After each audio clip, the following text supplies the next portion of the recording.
dernier épisode de cette série, nous nous étions arrêtés en 1966.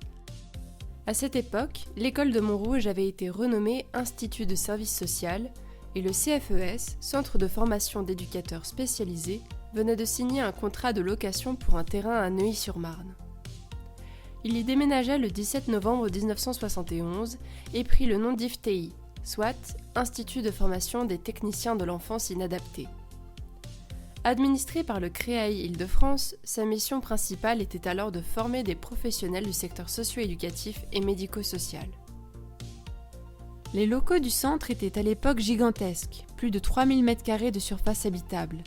Ils pouvaient accueillir aisément 640 étudiants avec un internat de 120 chambres. En 1974, le centre changea encore de nom et prit celui d'Institut de Georges Heuyer, soit IGH, honorant ainsi un médecin ayant considérablement œuvré pour la construction du secteur de l'enfance inadaptée. Le 17 janvier 1978, à une vingtaine de kilomètres de là, l'Institut de service social Montrouge devint une fondation par décret ministériel. Il fut reconnu comme un établissement d'utilité publique la même année et passa par la suite un accord avec l'IUT de Paris pour former des assistants de service social avec une double certification.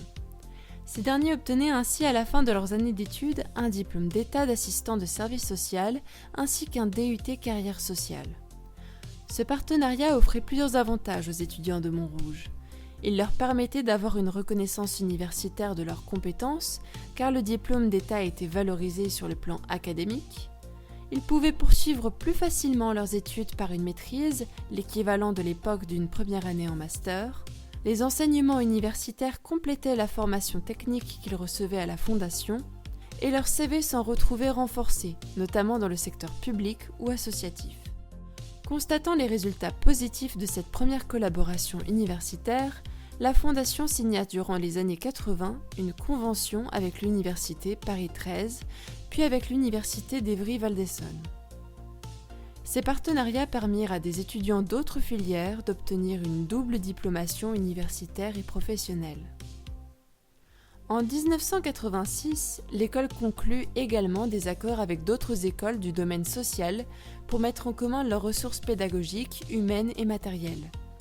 L'école devint ainsi multifilière et permit dorénavant de former ses étudiants à tous les métiers du social.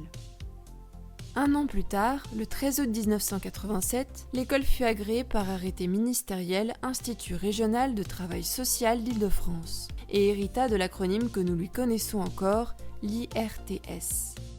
Durant cette même période, l'IGH à Neuilly-sur-Marne diminua son nombre de chambres d'internat à une vingtaine, après avoir constaté que le nombre d'étudiants et résidents n'était pas suffisant pour toutes les conserver.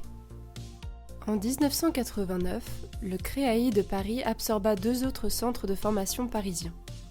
Le CFRTS, qui assurait la formation d'assistants de service social, et le CFP, qui formait des éducateurs de jeunes enfants.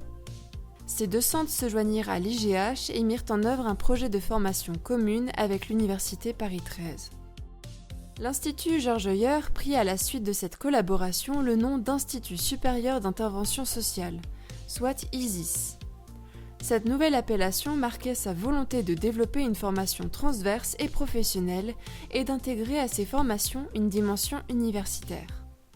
En 1995, les recherches sociales en cours à Montrouge s'arrêtèrent et 2 ans plus tard, le 13 février 1997, la pouponnière d'Amiot, qui accueillait des enfants handicapés au dernier étage de l'Institut, ferma ses portes.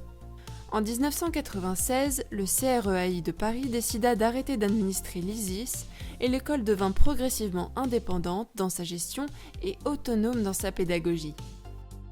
En 2001, l'ISIS et l'IRTS de Montrouge fusionnèrent ensemble et adoptèrent le nom d'IRTS Île-de-France-Montrouge-Neuilly-sur-Marne. Cette fusion a été intéressante car les formations proposées sur les deux sites étaient complémentaires. Les formations continues longues proposées par l'ITSRS étaient orientées vers le service social et celles de l'ISIS concernaient plus particulièrement le secteur éducatif. Le nouvel IRTS ainsi formé couvrait donc les deux champs d'études à la fois. Enfin, 1 an plus tard, les diplômes de l'école furent graduellement alignés sur le système universitaire français et ces formations devinrent des études de niveau Bac+3, soit un niveau de licence. Dans le prochain épisode de cette série, nous pourrons voir la manière dont ces formations continuèrent à évoluer et comment l'IRTS continua à se développer.